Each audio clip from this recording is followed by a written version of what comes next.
It seems we've got our first bit of knowledge about the 2026 Doctor Who Christmas special.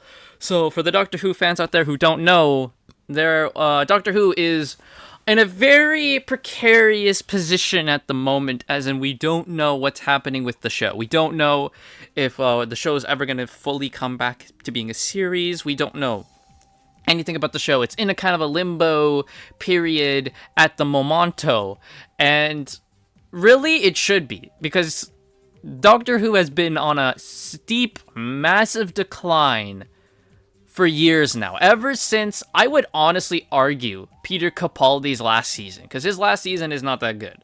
But even then, if it's like, you can take a look at that season and be like, okay, it's not a good season, but we all have some pretty crappy, not every season's good. It's okay. But then the Whittaker era is truly where this show just died.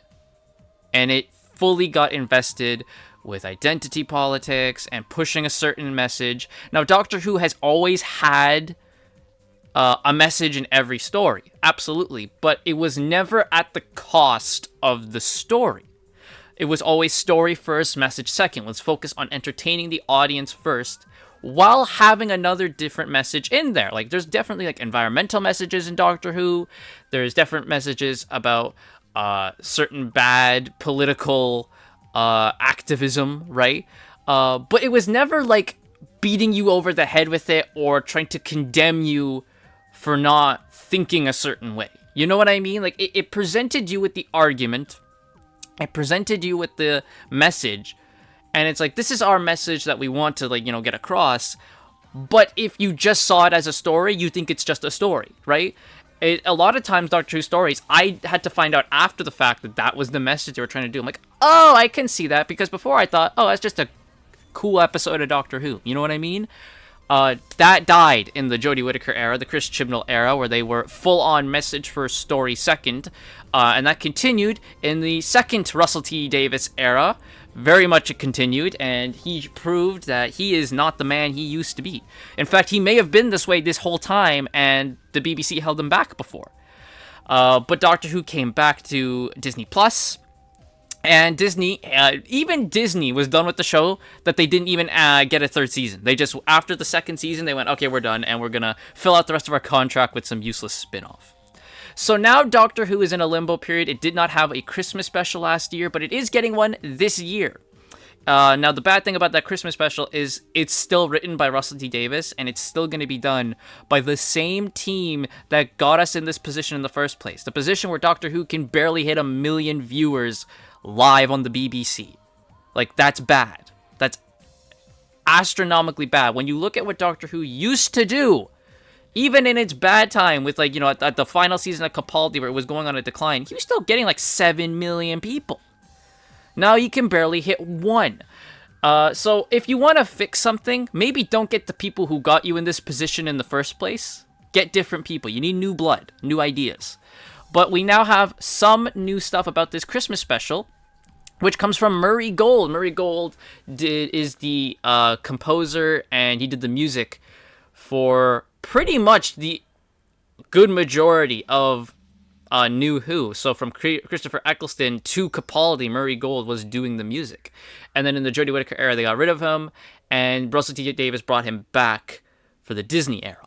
But Murray Gold has spoken, and we finally have some new info where he spoke about it on a podcast called Half the Picture. Murray said that, I know that Russell's written, I think, multiple versions depending on certain outcomes, so that's all I really know, and I'm not even sure I'm supposed to say that. So, yeah, you really shouldn't have. So, these certain outcomes likely refer to the series' fate beyond the Christmas special. It's unclear whether it will be renewed or the BBC will simply give up after its dismal performance in the Ncuti Gatwa era and let the show die or keep it on ice for a while before attempting to revive it. The latter scenario seems more likely. Yes. That's what I think is going to happen. I think two things is going to happen. I don't think Doctor Who's going to come back as a show. I think that's done. I think we're done with Doctor Who as a show right now. What I think is going to happen is, one, it's going to be yearly Christmas specials. We'll keep the Christmas special theme going, right? Keep that, right? The yearly Christmas specials. But I think it's going to have to go dormant. We're going to have to put it on ice, and that's the best thing you could possibly do for Doctor Who at this point, where it is so badly destroyed, so badly just ruined. The best thing you can do is to put it away. That is literally the best thing you can do. Take Doctor Who, you do a yearly Christmas special. It doesn't have to be the current Doctor. You can just, have it be a different Doctor every year, right?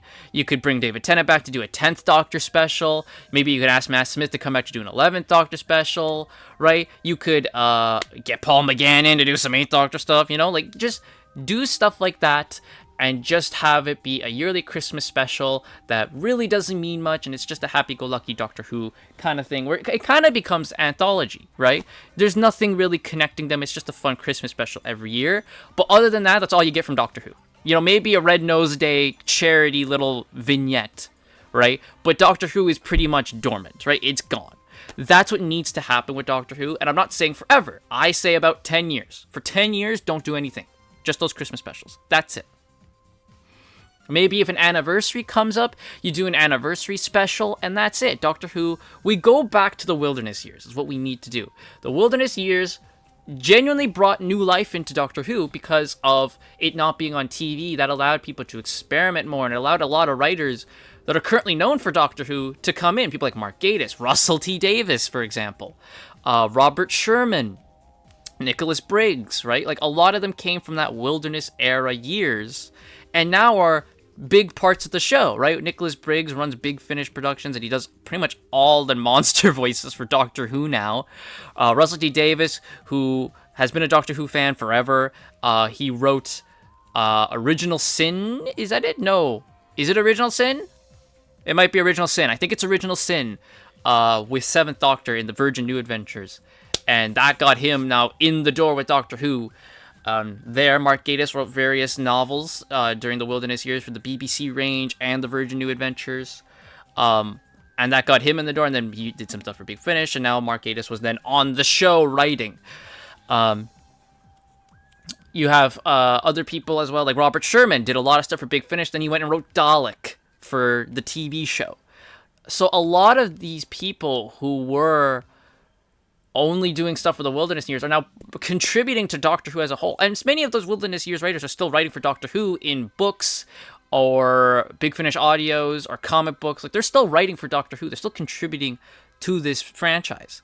And that's what you got to do. We need to go back to the wilderness years. Because, again, it did allow us to get new eras. We had the Virgin New Adventures era, which I do enjoy. It allowed a more darker take on Doctor Who, allowed us to expand the lore a lot more. I think the BBC book ranges, where you had the past Doctor adventures, we could do more stuff with them. We had the 8th Doctor stuff, the Big Finish audios. Like, it allowed for more creativity to come into Doctor Who, not being restricted to the limitations of the TV show and being a all-ages program. Right? And I'm not saying we need to go super dark and edgy. I'm not saying that at all. I'm just saying it allowed you to experiment more and have a wider range of stories to tell. That's what I'm saying. And that's what the Wilderness Years, I think, did really well. It also really kept, like, the die-hard Doctor Who fans were there. They were the core audience buying that. And that didn't mean everything that came out of the Wilderness Years was good. There were some Virgin New Adventures that's freaking awful. Some decisions that they made to canon that the new series made sure to retcon and say, no, that did not happen. Stuff like that. So not everything worked. And there is some weird stuff, definitely, in the Wilderness Years range. But on the whole, I think it's cozy and fun to just think about that era. Right? I really think it is. So, when it says here that, for who Davis writing multiple versions of the show, who's going to star in it? Is it going to be Billie Piper, who may or may not be the 16th Doctor? We don't know. Will they bring David Tennant back as the 14th Doctor? And my theory is maybe it's going to be both of them, and then they have them merge into a new Doctor. And that is now our new Doctor going forward. Could be that. I really love if you just say that Ncuti Gatwa isn't the Doctor and he's just an offshoot. He's over there doing his shit, and Billie Piper joining David Tennant is now the true 15th Doctor type of thing, right? Ncuti Gatwa was just an offshoot. Now that the Billie Piper Doctor, or whatever, and David Tennant merge together, they now form the true 15th Doctor. That's what I'd like. And the new true 15th Doctor should be a man who maybe doesn't go around acting like the most gayest gay man to ever gay man. You know, I'm just saying, right? I'm just saying. The Doctor's never been a super manly guy, right? But there's not being super manly, and then there's fucking running around in a skirt. You know, there's there's there's layers to this shit, right? So it says here in this article that Billie Piper is filming a movie called Elsinore, I think that is. But the production should be done before they start doing the Christmas special. Likewise, David Tennant is pretty free because he's only doing shows that he's been contracted to do for a while. So yeah, on the whole, I think the best thing you can do is just do Christmas specials. Maybe if you make that new Doctor, right, when David Tennant and Billy form, then that Doctor is the one doing the Christmas specials, and that's pretty much it. And like I said, if we had an anniversary, do an anniversary special, the multi-Doctor thing, right? It doesn't have to be multi-Doctor, it just has to be good, right? But there we go. I think that is what Doctor Who should do. I am going to watch this Christmas special to see what happens. May God help me. The last time I watched an episode of Doctor Who was the final 60th anniversary special. Was the last new current Doctor Who episode I watched. And those 60th anniversary specials suck ass, by the way. I was gonna watch the first episode of Ncuti Gatwa, but then I got told what happened in it, and I'm like, I'm not even gonna fucking bother, dude. I watched that trailer for it, and I'm like, I'm not even gonna bother. Oh, God. I'm glad I didn't. So, yeah, I will watch this one, though, to see what happens. So, let me know what you guys think should happen in the comments down below, and I'll see you guys all next time.